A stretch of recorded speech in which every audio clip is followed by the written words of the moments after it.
Hello everybody. This is Professor West and welcome back. Today I'm going to be we're going to be working on the dinosaur app or snakes app, whichever one you created, that we started last time in the last section. Last time we built all of the screens for our game, and they call it the snake app because usually whoever's designing it uses a snake to move across the screen and try to get to the ball. I don't like the snake. I like to use a dinosaur better, so I found me a picture of a dinosaur. So we'll control it with the buttons, up, down, left, and right, which we created in the last installment, and just try to get to the ball. So let me show you what's going to happen first. To start off, this is the game screen. It's not going to be visible in the beginning. In the beginning, we're going to use the introduction screen, or the splash screen. When somebody clicks on the button, this screen's going to be invisible, and the dinosaur screen, or the game screen, is going to come on. Ultimately, what's going to happen is we're going to chase this ball around the screen, and sooner or later we're going to hit one of the walls, and the game's going to be over. When that happens, the third screen's going to come up, and it's a red one, and it's just going to give us the option to start over. When you click that button to start over, this screen's going to disappear, and the game screen's going to come back.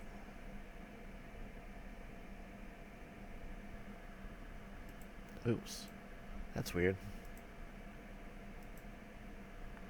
Okay, anyway,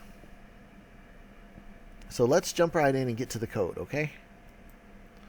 The first thing we want to do, since our splash screen, our intro screen, is going to be visible when somebody clicks a button, is we want to tell it to no longer be visible.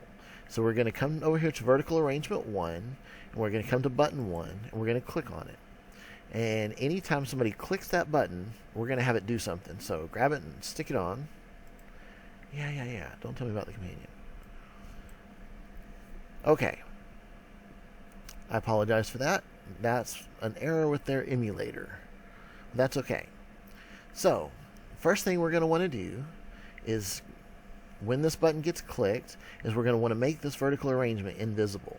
To do so, click on the vertical arrangement and scroll all the way down near the bottom, and you'll see Set Vertical Arrangement Visible. We're just going to grab that and we're going to stick it in here.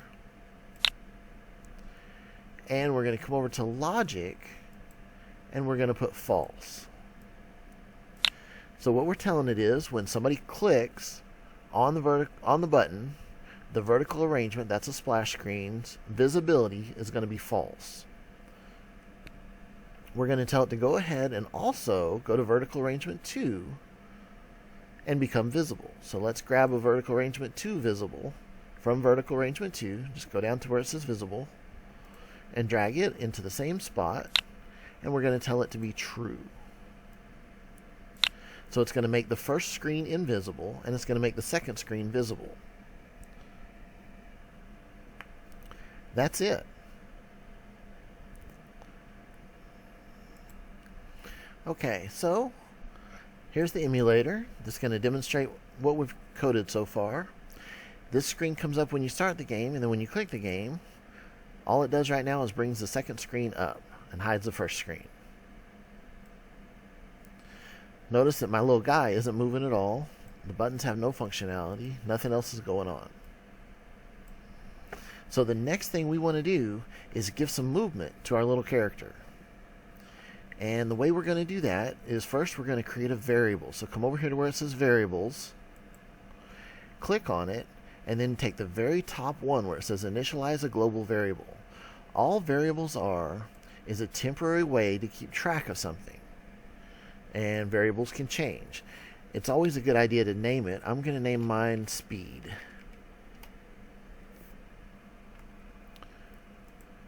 And I'm going to go to Math, and I'm going to grab this very top one. That's just a standard number, and I'm going to plug it right in, and I'm going to tell it 5.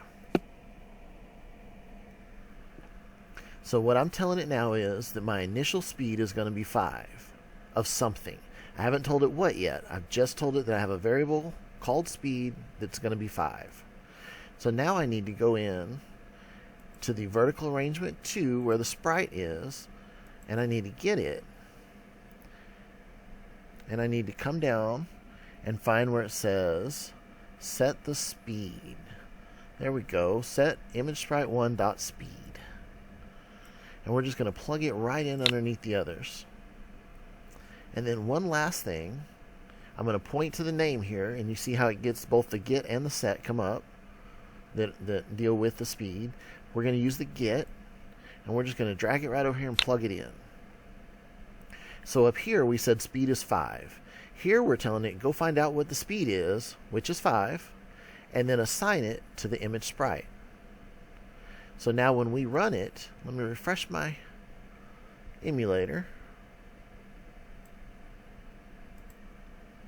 Now when we run it, our little guy comes up and starts moving across the screen. Of course, we haven't told it to do anything else yet, so nothing else works, and when he gets to the edge, he just stops, but that's okay. So the next thing we're going to want to do is give ourselves the ability to control the little fella. To do so, we're going to use those buttons we created. When we put these buttons on the screen, we put this one as the up button, and that's button number 2. And the down button, that's button number 3. So now we need to go in and write the code to tell it to do those things. So let's click on button 2 and go all the way up to the top where it says click. And remember that that just means that it's anytime somebody clicks the button, the stuff in this section is going to happen.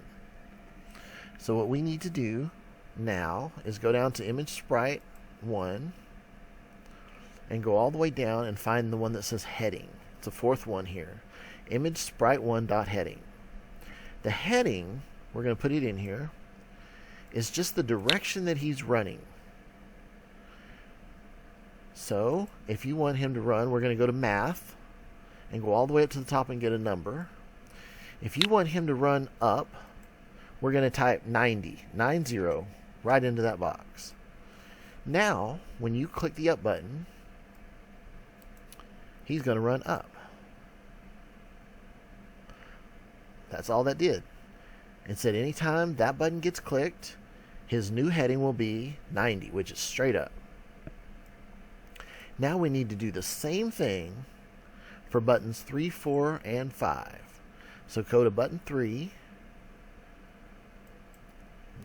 grab it and drag it down here, and we'll go to the image sprite. We're looking for the same one, the heading, and we're going to plug it in, and then we're going to go to math. We're going to go up here and get this number, and we're going to plug it in. Only this is our down button. So since 90 was up, straight down is negative 90.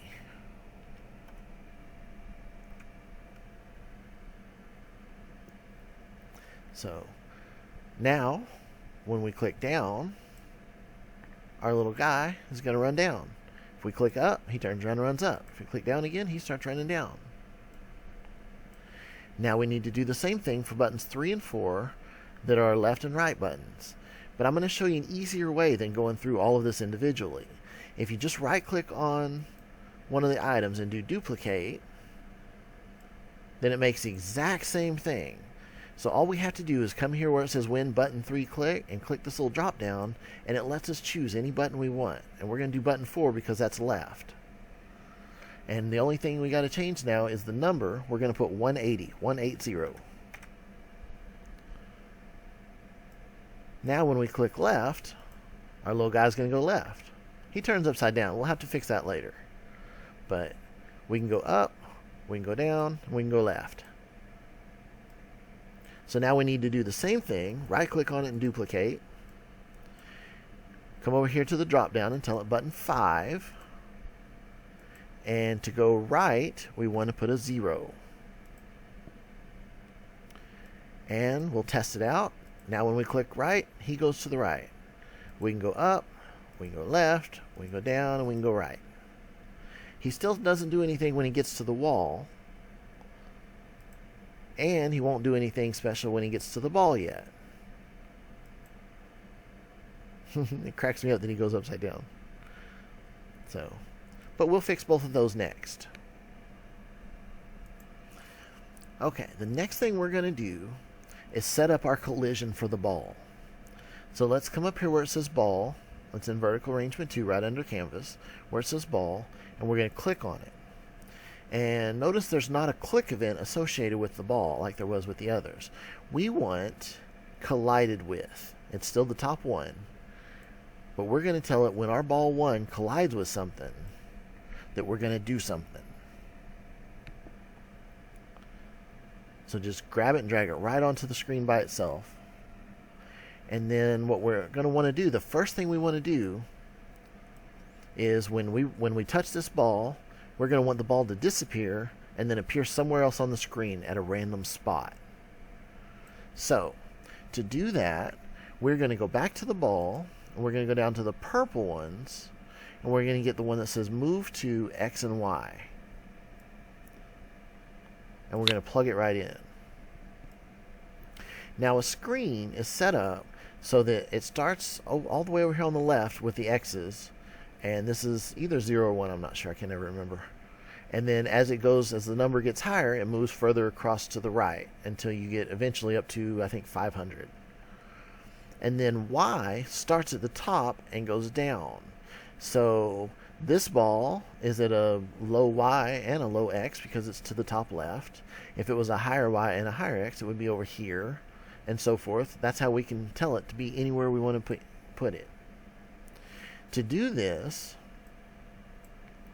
we're simply going to go over to the math section. And right down here where it says random integer from 1 to 100, we're going to grab that and we're going to drag it over here and we're going to plug it right into the X.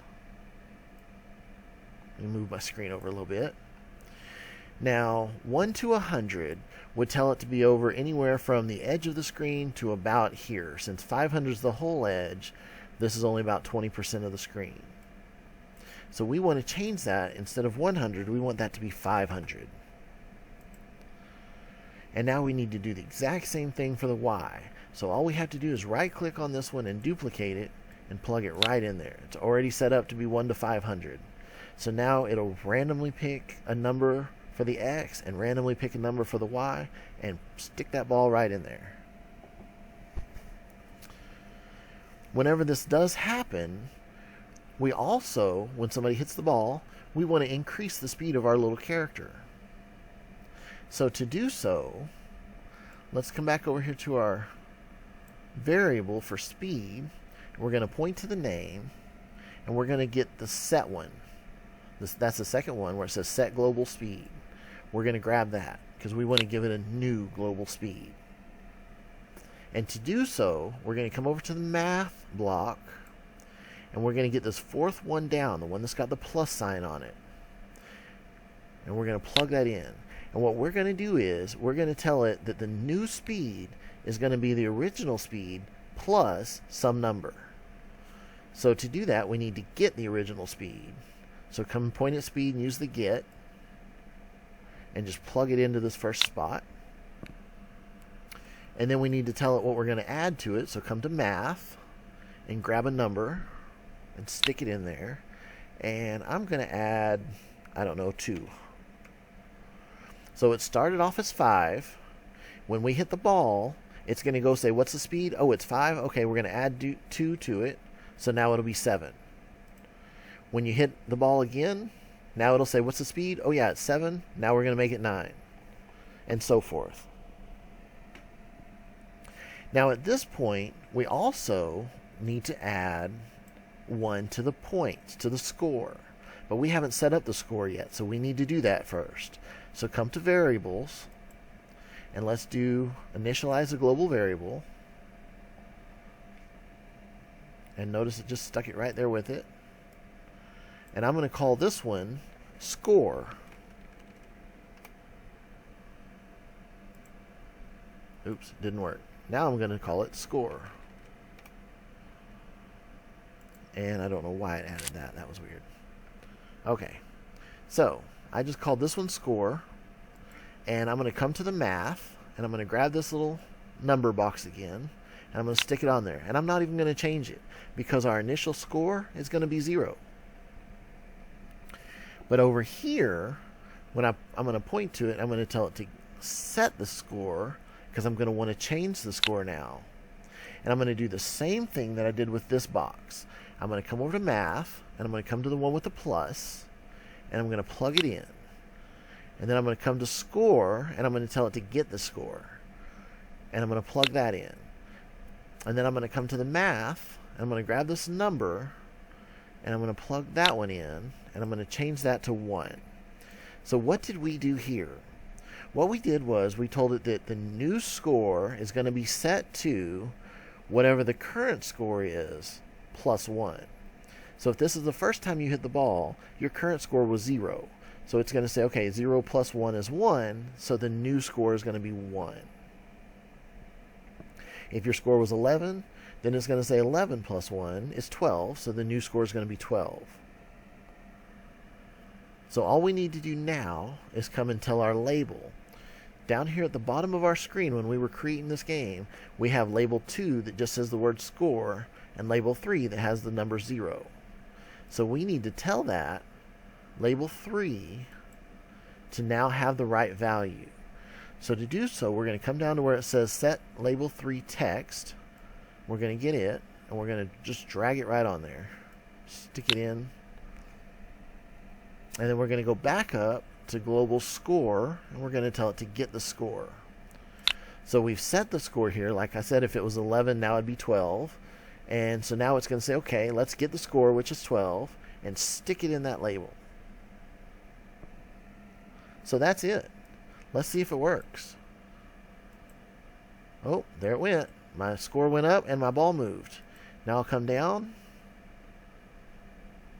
And when I touch that ball again, it randomly moved to a new location. My score went up. It randomly moved again. My score went up. So every time I touch it, it's going to randomly move to a new place, and my score is going to go up. That's exactly what we wanted it to do.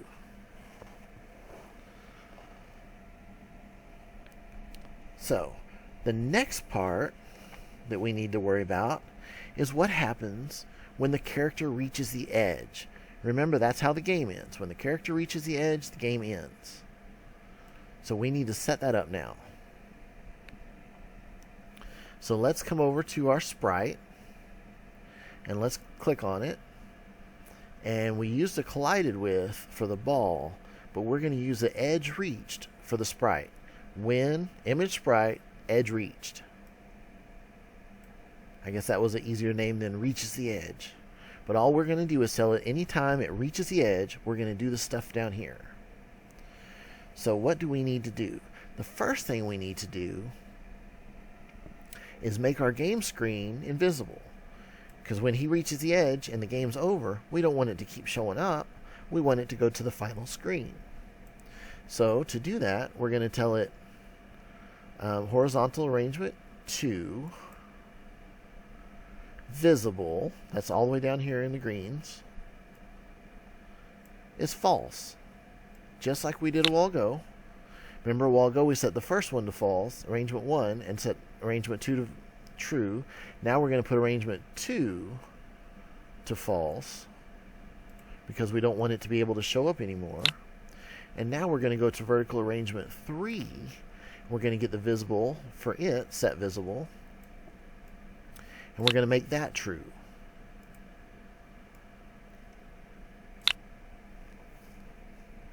So as soon as he reaches the edge, and before I even had a chance to show you, it automatically updated and he was already touching the edge, so it came here.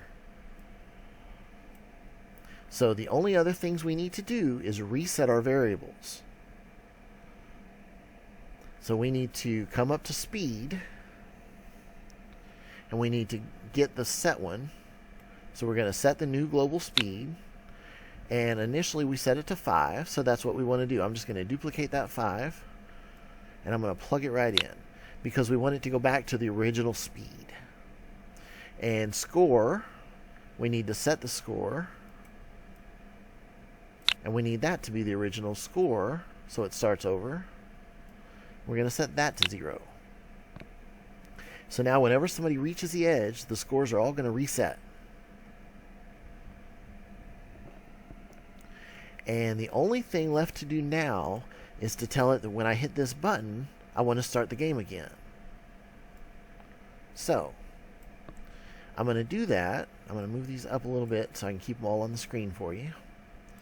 So what I'm going to do is I'm going to go back to, that one was button 6 on our canvas. It's in vertical arrangement 3. I'm going to click on button 6, and I'm going to tell it to grab a click event, because when somebody clicks button 6, I want something to happen. Well, the first thing I want to happen is I want vertical arrangement 3 to become visible, to become false. So come over to vertical arrangement 3, go to visible, and stick it in there, and then go back to logic and tell it false, because I want that screen to disappear when somebody clicks that button.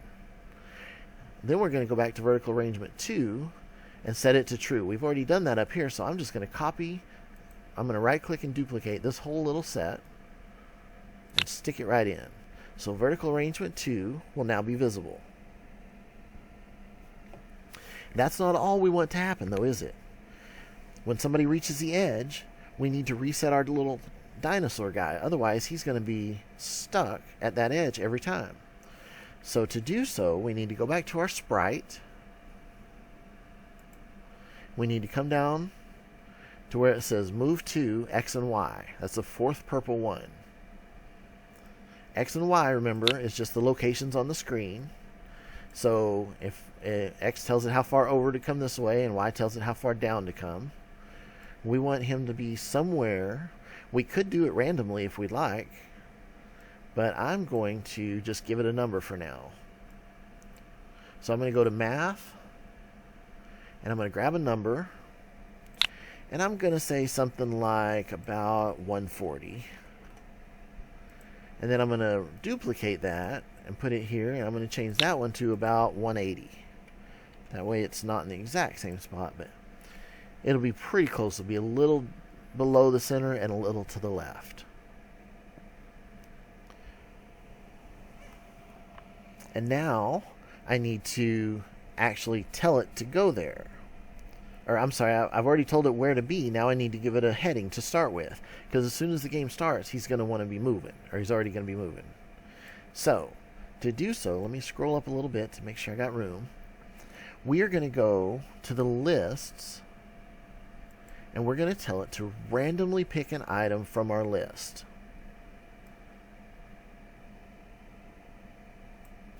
You know what? Hold off on that. First, we need to go to the image sprite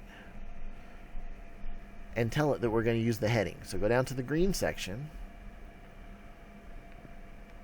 and the fourth one says set image heading. I should have done that first.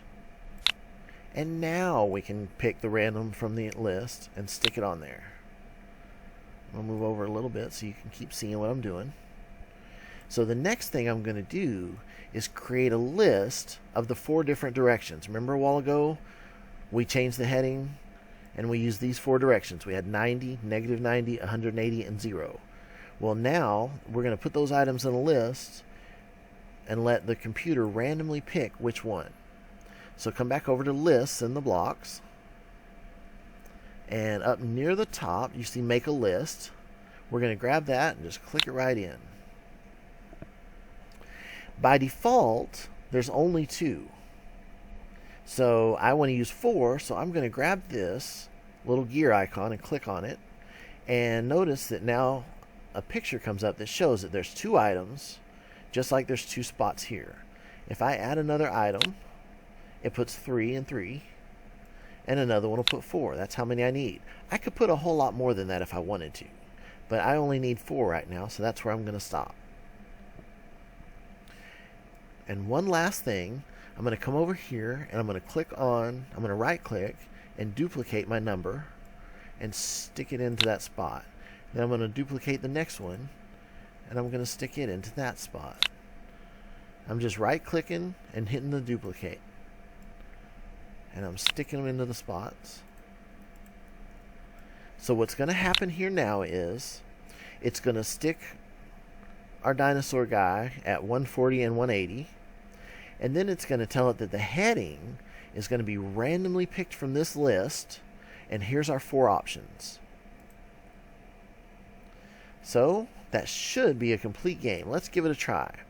I told it now when I click button 6, which is this start button, to make this screen invisible, make our game screen visible, set my character up to come up somewhere right in this general area, and then pick a heading and have him start going that way.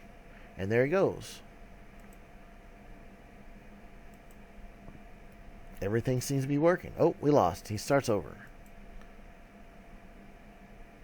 Let's go. Oh, we lost again. Let's start over.